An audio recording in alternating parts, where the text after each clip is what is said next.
direct, l'heure de retrouver notre invité en toute franchise ce matin. Bonjour Nicolas Dupont-Aignan. Bonjour monsieur. Soyez le bienvenu, président de Debout la France. Le gaulliste que vous êtes doit être très malheureux de cette décision, de cet accord signé entre Ursula von der Leyen et Donald Trump. Oui, parce que c'est une capitulation et que les Européens et les Français vont le payer en millions de chômeurs. Parce que c'est hallucinant ce qui s'est passé.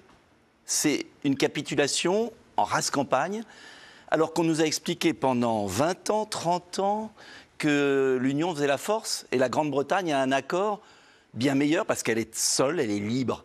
Et ça confirme tout ce que j'ai dit, malheureusement, parce que je préférais avoir eu tort. Quand j'avais quitté l'UMP, quand j'avais dénoncé la Constitution européenne, le traité de Lisbonne, où vous vous souvenez, on abandonnait le droit de veto de la France. Ouais. Qu'on négocie collectivement, pourquoi pas ? On est peut-être plus fort, mais il y avait un droit de veto de chaque pays qui permettait d'éviter ce qui s'est passé là.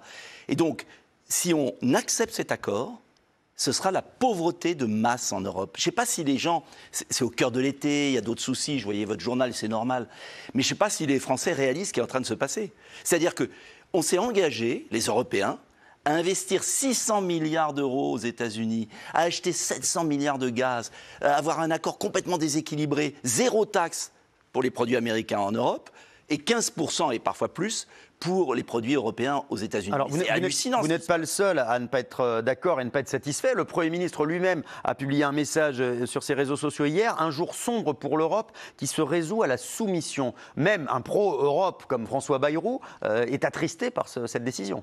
Mais oui, mais il est Premier ministre, je crois. Il devrait démissionner. Parce que Emmanuel Macron a cautionné cet accord. Cet accord, il n'est pas tombé du ciel. Madame von der Leyen, elle a eu des réunions avec tous les chefs d'État. Donc, moi, j'aime pas l'hypocrisie. Dans la vie politique, il faut être clair. Moi, j'ai combattu tous ces traités qui nous mènent là. Eux, ils les ont tous votés, ils les ont tous soutenus.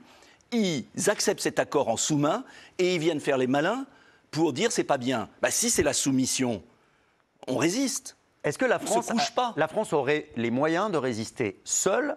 Elle serait plus forte selon vous, seule ? Mais la Grande-Bretagne, seule, a bien mieux négocié. Pourquoi ?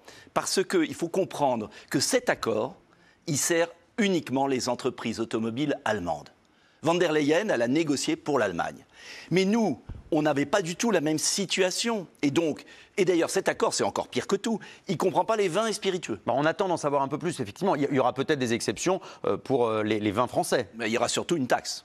Et donc, le problème de fond, c'est qu'on est libre quand on négocie seul, en fonction de nos intérêts. Et ça prouve bien que cette Union européenne marche sur la tête. Qu'il y ait des coopérations, moi j'ai toujours été favorable à Airbus, Ariane, mais c'est des coopérations à peu de pays. Et on a abandonné mais c'est complètement fou ce qui s'est passé. On avait un atout avec l'aéronautique. Il a été exempté de droits de douane. Mais si on avait bloqué l'accord en disant on ne vous exporte plus les pièces d'avion aux États-Unis, ouais, on paralysait les États-Unis. C'est ce qu'a fait la Chine. La Chine a bloqué les terres rares. Alors pourquoi, la Chine a eu une... pourquoi justement on a laissé faire alors, selon vous ? Parce qu'à mon avis, c'est sauf qui peut, parce qu'il n'y a pas de décision politique, parce que ce sont des technocrates et des intérêts allemands, notamment de l'automobile, qui préfèrent vendre leur voiture avec 15% et sacrifier tout le reste, notre agriculture, nos vins, etc. On ne peut pas continuer ainsi, parce que tout le monde râle en France. Mais si on continue d'obéir à Mme von der Leyen et si on continue de soutenir cette Union européenne, on va vraiment être appauvri gravement. Donc moi, je le dis très clairement, et c'est pour ça que je serai candidat en 2027, pour sortir de cette Union européenne à plusieurs, parce qu'il y a d'autres pays qui veulent sortir aussi, et on reconstruit une belle Europe, des coopérations, l'Europe de De Gaulle. C'était celle qui marchait. Il y avait des frontières, il y avait des droits de douane, il y avait... nos budgets nationaux et on a réussi à s'entendre et à faire d'une belle Europe. Et aujourd'hui, on a tout enlevé, on a confié le pouvoir à Bruxelles et ça ne marche pas. On va parler maintenant du budget de la France. François Bayrou a une mission quasi impossible, réussir à trouver 44 milliards d'économies. Ce projet de budget, si vous étiez député, vous le voteriez ? Alors, on rappelle, il y a notamment la suppression de 2 jours fériés. C'est un projet pour l'instant, ou l'année blanche, par exemple. Est-ce que vous voteriez ce budget d'économie ? Je voterai contre, 3 fois contre, parce qu'il va faire souffrir les Français les plus modestes, des indexations des pensions de retraite, des pensions handicapées, des APL pour les étudiants. Et il ne fait pas les économies là où il y a des gaspillages. Alors il faut faire les économies où ? Parce que 44 milliards, il faut les trouver. On donne 16 milliards à l'Union européenne. Donc toujours l'Europe, là ? Oui, parce qu'on subventionne une institution qui nous fait du mal. Il faut être maso, pardonnez-moi. Deuxièmement, 10 milliards de fausses cartes vitales, 10 milliards de coûts de l'immigration, c'est énorme. Et je ne parle pas de l'aide à l'Ukraine. Donc il y a un moment, moi je veux bien qu'on déverse de l'argent dans le monde entier et puis qu'on fasse souffrir les retraités français et les plus modestes, c'est inadmissible. Donc il faut voter contre et puis il faut s'occuper peut-être des recettes.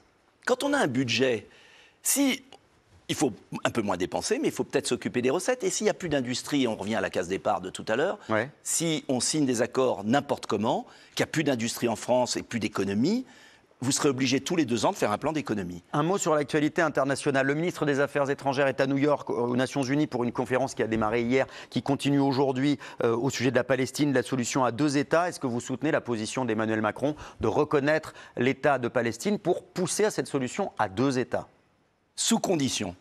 Ce qui m'a choqué dans la décision, c'est pas la décision. Tout le monde oublie, tiens, je vous écoutais tout à l'heure, en 2014, l'Assemblée nationale a voté une résolution demandant la reconnaissance de tout groupe politique, il y en a qui ont voté contre, mais une large majorité. Donc, la solution à 2 États, la France, quelle que soit sa couleur politique, l'a toujours défendue. La question, c'est est-ce qu'il fallait annoncer la reconnaissance sans la libération des otages, et tant qu'il n'y avait pas une autorité palestinienne qui reconnaît Israël et des États arabes autour qui font partie du deal. C'est là où on avance il y a dans une cette maladresse. direction, a priori. Mais elle est inéluctable. Simplement, est-ce que c'était le moment ? Je ne le crois pas. Il fallait le faire donnant-donnant. Maintenant, c'est inéluctable. Et l'enjeu, au-delà de ça, c'est qu'on trouve une solution de paix. Parce que ce qui se passe là-bas est monstrueux. Il y a eu le 7 octobre monstrueux, il y a Gaza monstrueux.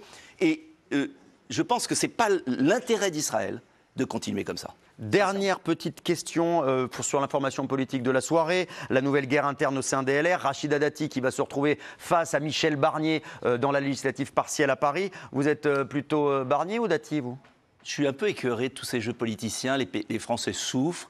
LR participe à ce gouvernement tout en disant qu'il n'est pas d'accord. N'a pas censuré Mme von der Leyen tout en disant qu'il n'est pas d'accord. Moi, j'aime la clarté. Voilà. Donc cette famille politique, je l'ai quittée il y a bien longtemps. Parce que j'ai pris mes risques sur la clarté. Et je pense qu'en démocratie, si on veut voter, il faut qu'on sache pour qui on vote. Macron, il y a le choix, là.